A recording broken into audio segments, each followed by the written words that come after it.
I was 13 months old. I was diagnosed with nephrotic syndrome, which is a kidney problem. I have a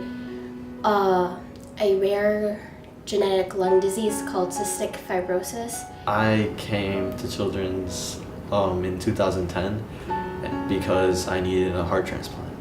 At the age, I want to say I was 11 going on 12, I was diagnosed with nephrotic syndrome, and it happened kind of so fast. I woke up and my face was like huge, it was puffy. Everyday life is basically taking pills. I couldn't participate in gym. I would pass out, and I just didn't feel so good. Like I was in bed. I was a really sick kid. My stays lasted for a week up to probably a month and a half. And even though a week isn't long considered to some kids who have been here all their lives or so, it's kind of a long time to me because no one wants to be stuck in a room, especially if you're in isolation and it's not home. Probably my whole entire life I've been at the hospital for maybe 3 months total.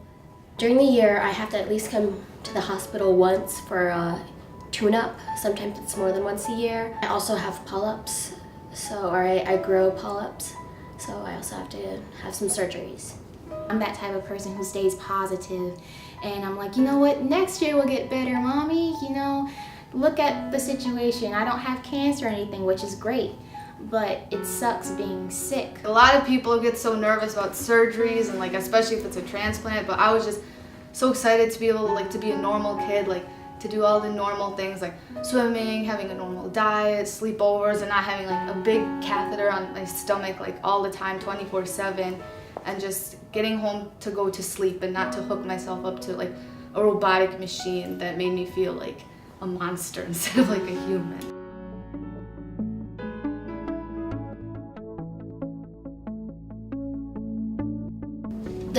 The hospital itself, although it is good, the hospital wouldn't be as great as it is without the staff that's here. They're always asking me, you know, what could they do to make my day feel better, and I just enjoy talking to them because that's company to me. The atmosphere was really lively.